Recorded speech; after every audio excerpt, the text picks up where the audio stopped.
Ed here with the Digital Digest, and today I wanted to share a comparison between the Lenovo Yoga 9i 15 on the right and the HP Spectre X360 15t on the left. Now, in my opinion, these are the two best two-in-ones on the market right now in their form factor, respectively, with 15.6-inch touchscreens. Both of these were sent to me for review purposes, and of course they will be going back to the manufacturer. Now, I've already reviewed the Spectre. I'm in the process of finishing up my review for the Yoga, and in terms of pricing and specifications, these are very similar machines. So start off, the HP originally retailed for roughly $2,000. It's now on sale for around $1,500, which in my opinion for this specific build is a bargain. The Lenovo still sells for $1,700, and that price is firm.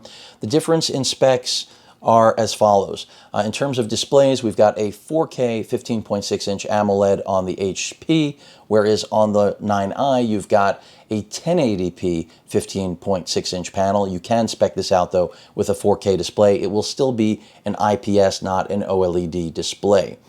In terms of processor, they both have the same Intel 10th gen, that is i7 10750H 6-core processor. They both have 16 gigs of soldered RAM, so keep that in mind. You will not be able to upgrade them. They both have 1 terabyte NVMe drives. They both have the same NVIDIA GTX 1650 Ti with Max-Q dedicated GPU under the hood, 4 gigs of RAM with that. And then they both have Wi-Fi 6, Bluetooth 5.0. They both have Thunderbolt 3, but keep in mind, the Lenovo has 2 Thunderbolt 3 ports, whereas the HP only has 1. So bear that in mind. Other than that, again, very similar. The HP does have Windows Hello capability with its IR webcam 720p. Unfortunately, the Lenovo does not. And this is how the C940 last year was as well. Let's take a look at multimedia performance. Again, remember, this is 4K, this is not. This is AMOLED, this is not.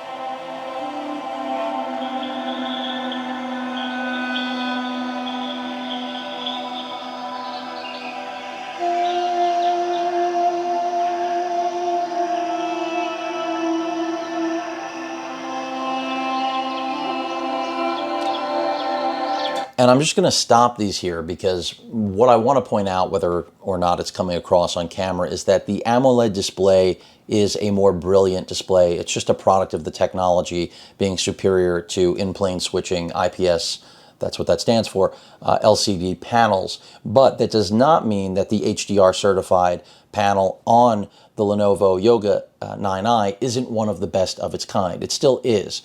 Also, remember, this is 1080p, this is 4K, and that does make a difference. Now, when it comes to battery life, it doesn't make a difference on these two models, which is quite interesting. You might think, well, because this one's 1080p, it's going to outperform the battery life of the Spectre. Oddly enough, they both come in at roughly the same battery life, which is around 6 hours with everything maxed out, which is very good when you think about the form factor. 4.2 pounds, 4.4 pounds.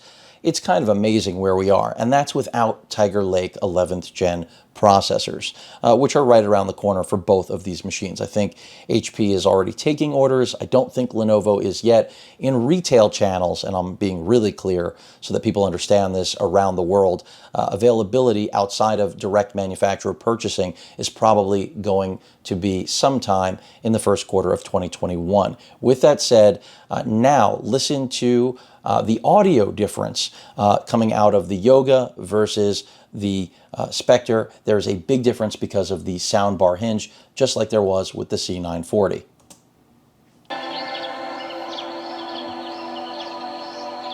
And volume is all the way up.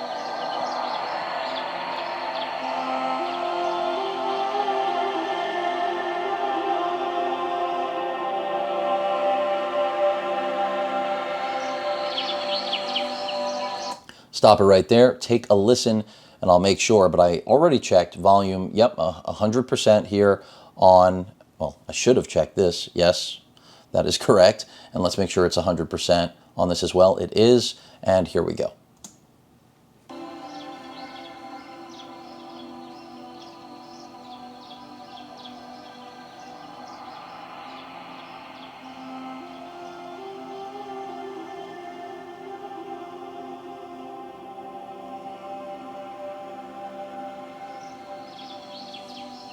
Now, if you could barely hear the audio, it's because the Lenovo is that much more powerful when it comes to audio performance, not just being loud, the sound stage, the bass with the built-in subwoofer. All of those things really come to life with the Yoga. So, in other words, if speaker performance is important to you, the Yoga is the way to go. Just like the C940 before it, the 9i still has best-in-class audio.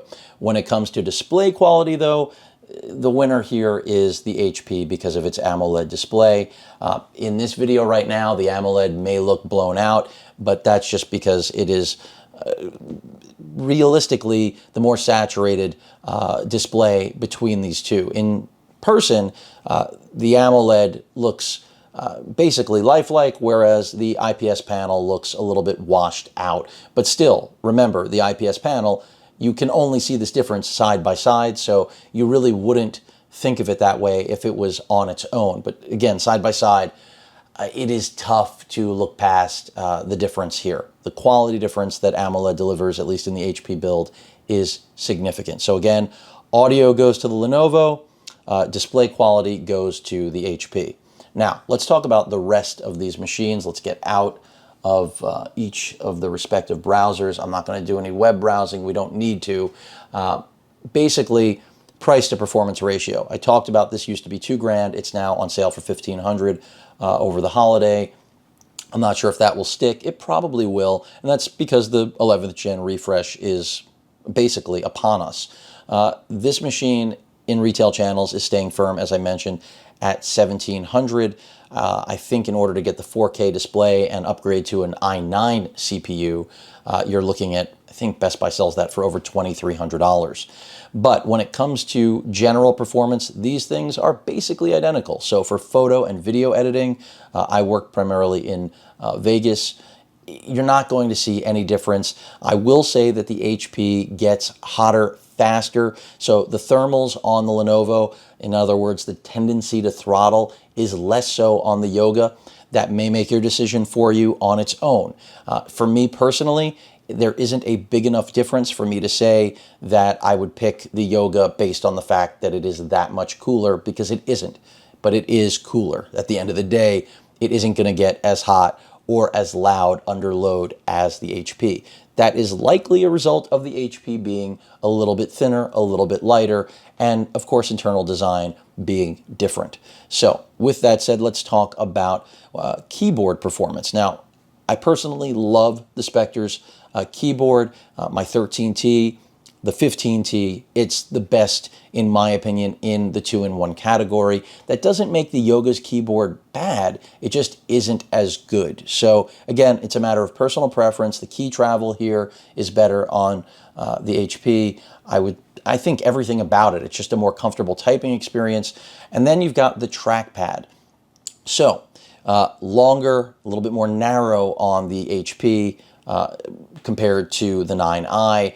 In my opinion, these are a wash. I don't like one more than the other. There isn't one that underperforms or overperforms for me to say, you know, this is bad, this is good, or this is good, and this is bad. They're a wash. Same goes for their fingerprint scanners. As I mentioned at the top of the video, big difference with the 720p webcams that are on board is that Windows Hello is supported, the facial recognition for unlock on the HP. It is not for the Lenovo. Another thing, by the way, both webcams are pretty bad. I would like to see all manufacturers step up and improve their webcam quality. You know, it's sad when my Samsung Tab S7 Plus webcams, you know, outperform these machines when they're basically at retail just about $2,000 each. That's not a good thing. But Again, Windows Hello does exist here. I'm not in love with that Lenovo still has not updated the kill switch for the camera. You can see it's a physical switch, whereas the Yoga has an actual switch on the side of the body, on the side of the chassis, that you can switch that actually disconnects power. It doesn't just cover the camera. So that is a better feature. Another part I like of the HP keyboard, which is really simple, and you'll hear me talk about it all the time when it comes to HP versus Lenovo, is that I really like that the mute button has an actual LED, as does the mute for the microphone. We have mute buttons here, but we don't have visual cues. So in the world, especially now living through a pandemic, if you're on a Zoom call, I mentioned this in my HP coverage in the past, to know that you're muted, audio or microphone, visually, without having to go check anything, is to me something that I kind of can't look back. I need that.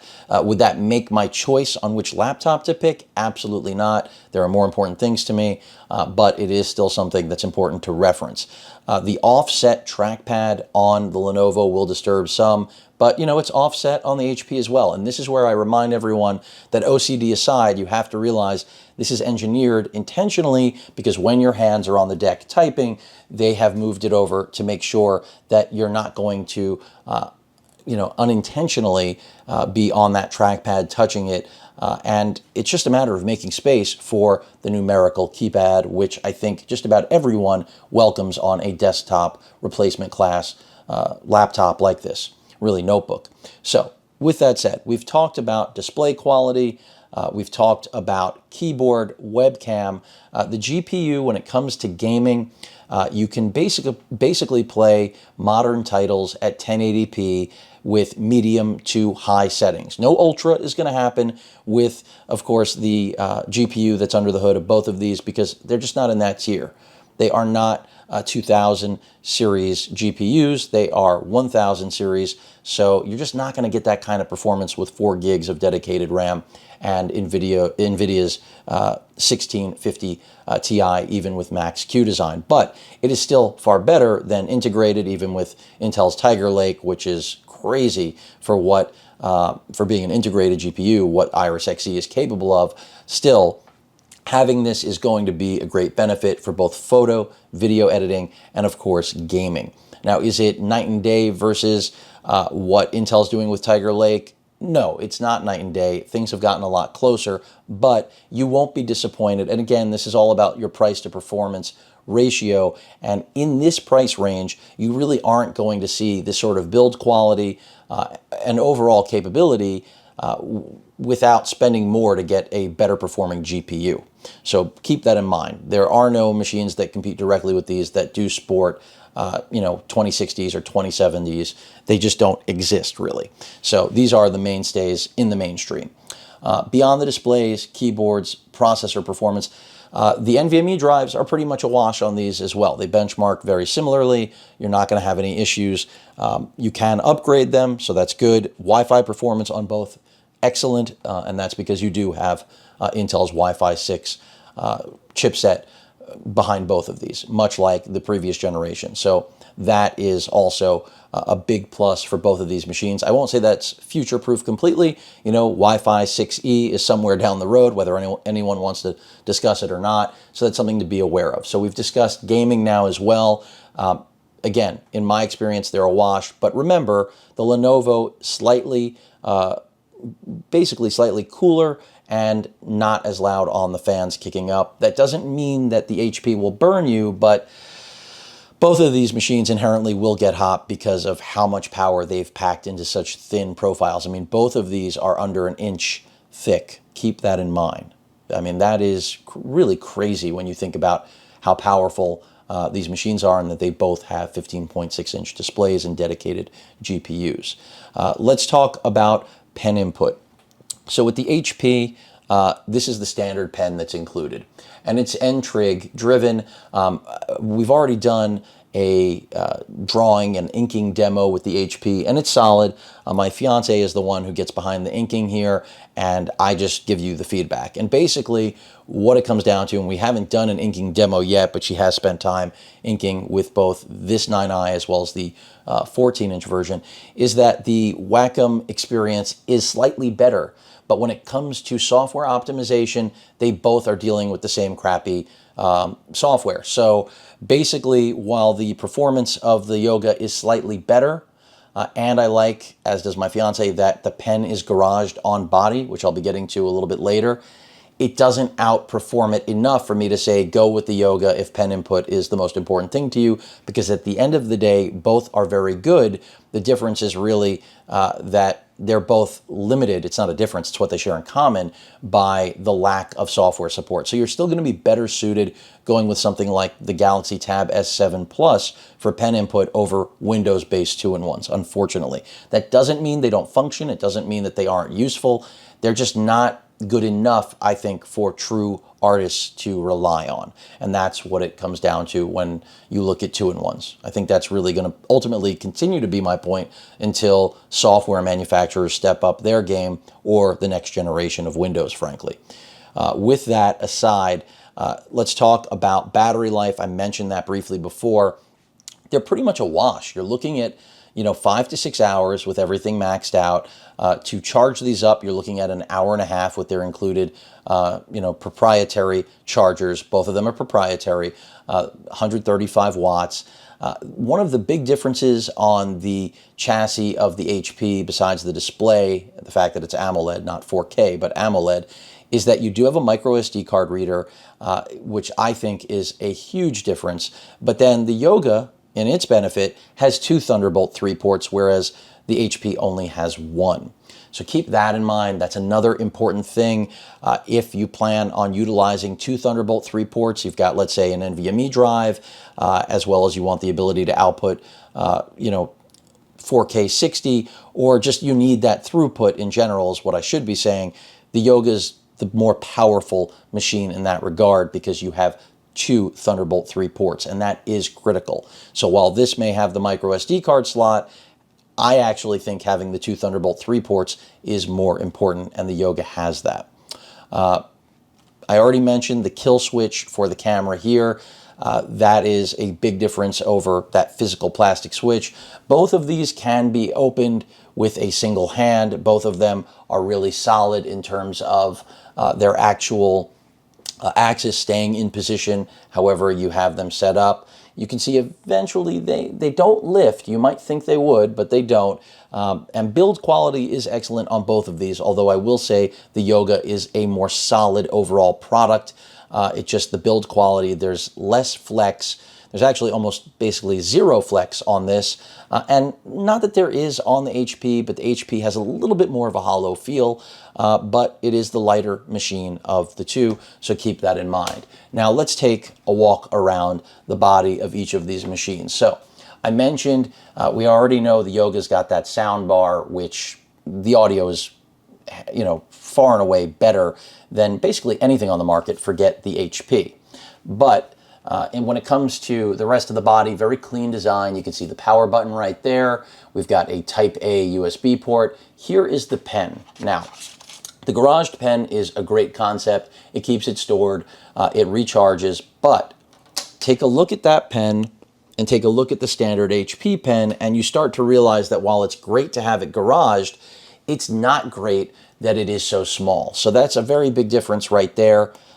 Putting that on the wrong machine in itself, that you should be aware of, that while it's great to have that garaged pen, the performance of the garaged pen is also good, but the ergonomics of having that stylus that reminds me of the late 90s is not ideal.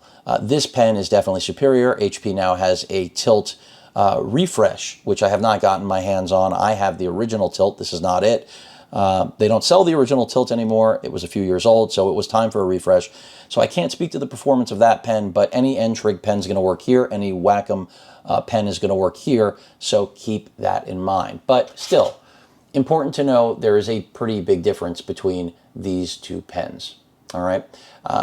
Whereas there isn't a huge difference between their actual performance, but there is a place to slot this on the case that comes with the HP. No case comes with the Yoga, so be aware of that. But I didn't finish the tour of the Yoga's body. So You can slot this back in. It charges up really quickly. That's a big benefit besides the audio quality, build quality. Some Yoga branding right here on the lid. Hopefully that's in focus for you right now, Yoga 9 series. And then on the left side, we've got, of course, our proprietary charging port for that 135 watt supply. We have two Thunderbolt 3 ports, as I mentioned. Now, Thunderbolt 4 is becoming standard in new machines. This is likely going to be the last revision of this machine with Thunderbolt 3. And then the microphone headphone combo jack. Nothing else on this except for ventilation. And as you already know, the ability, of course, to go 360 degrees, which is a given with these machines. Portrait, landscape, whatever you want, you've got it. Tablet mode. Now, I don't think tablet mode is ideal, but it is still completely usable. There are no feet on this keyboard. For those of you wondering, when it is placed on a table, nothing to buffer the actual keyboard itself, which is another difference between this and the HP, so be aware of that. But incredibly well made, and it's more expensive than the HP, go figure. I'm not sure why anymore, but the sale now on the HP kind of makes it a no-brainer, and that really is where I'm headed, is that I love both of these, but the pricing on the HP, even if it runs a little bit hotter, makes it the more attractive buy because it's also more versatile. The only thing the HP has against it, personally, I like the styling of the Yoga better, but the only thing where the Yoga really shines besides thermals against the HP is the audio quality. That's it. So keep that in mind. Now, on the right side of the machine, well, this is another place. One Thunderbolt 3 port, the other one is just a Type-C. So we do not have two Thunderbolt 3 ports. That's another area where the Yoga 9i excels. Type-A, then the camera kill switch. Again, love that we have a kill switch. And then you can see micro SD card slot. Now, a lot of people think this is to supplement storage. For me, it's not. I switched over to using micro SD cards for photography and videography as much as possible, for the very reason that you see right here. Manufacturers have just moved away from giving us full-size SD card slots. That's something I wish both of these machines had. And then something that this machine has that the Yoga doesn't, that I think a lot of people are going to appreciate, but you don't really need, is a full-size HDMI port. Now, because the Yoga has those Thunderbolt 3 ports, those, of course, can be used with a Thunderbolt 3, basically a Type-C to HDMI, so you'll just have to pick up a cable, and not a big deal. But if you are in search looking for a full-size HDMI port, you have it here, and then you have your proprietary pin charger for the included 135 watt charging brick, and of course that headphone microphone combo jack, ventilation, and some more ventilation, and some more ventilation. But even at the end of the day, it's still not enough to necessarily keep this as cool, as I've stated, as the Lenovo runs. But that's pretty much it. Power button is right here on the edge. This is a matter, I think, more of personal preference when it comes to the style of this machine. I think that this is, I feel like a look and feel that's going to be more universal, where this is going to be either you're going to love it or hate it sort of relationship. I've grown to really like the look of the gem cut design from HP that the Spectre sports, but I do prefer it in the silver color as opposed to the Nightfall black that you're seeing here. I think it's Nightfall, or yeah, I think it's Nightfall. But again, you can't go wrong with either of these. It's really a matter of matching what your specific personal needs are to each machine. So I know a lot of people out there, unlike myself, don't care about the 4K AMOLED display. They're going to be prone to this 1080p panel, and you're going to be really satisfied with color reproduction, regardless of what things look like in this video. Color accuracy is close on these, but again, the HP has a little bit more versatility because of the AMOLED. It's inherent. Brightness, also similar. I think the HP is around 400 nits. I think the Yoga's a little over 400 nits of brightness. It is HDR 400 rated, so keep that in mind. So it really comes down to which you prefer, but you will not be upset with either of these. That's my way of putting it. You know, occasionally I get a comment about the HP that it runs really hot, but the majority of people that purchase this machine are happy with its performance, and they understand that there is no two-in-one like these two machines really to compare to other than these two, and you can't get too critical, you know, to the point of not enjoying using it. I mean, these are fantastic machines. I easily can recommend both of them. My next purchase is likely going to be one of these once we get a Tiger Lake refresh that really delivers performance that's above and beyond what I currently can do. Now, I say that because I'm happily served by my 13T right now, which is a smaller version of this, no dedicated GPU, and of course, nowhere near the processing power, but it's still not worlds apart. And that's why I say when Tiger Lake drops, which is just about here, it's already happening, that's when I'm going to be very curious to see how much of a performance jump we get. I also would like to see a refresh of the NVIDIA GPUs, believe it or not. A lot of people are going to be completely satisfied with what is inside both of these machines. But for me personally, again, I'm waiting for something a little bit more powerful. I know it's coming. NVIDIA mentioned that we're going to see, next gen, basically 3000 series mobile GPUs in 2021. That's what I want to see make its way into something like this. I'm not saying that it's going to ever be in the Spectre or the Yoga 9 series, because we don't know that it will. But if it is a possibility, I'm holding out. But until then, if I had to pick one of these machines today, I would pick the HP solely because, as I just mentioned before, most users I think will be prone to 1080p. It's less expensive, and they can't justify the 4K. I, as a content creator, need that 4K, and the 15.6-inch display is preferable to my 13T. In terms of weight, I said 4.2 something versus 4.4 something. It's a wash. They have the same footprint pretty much. So it really comes down to your budget and your priorities.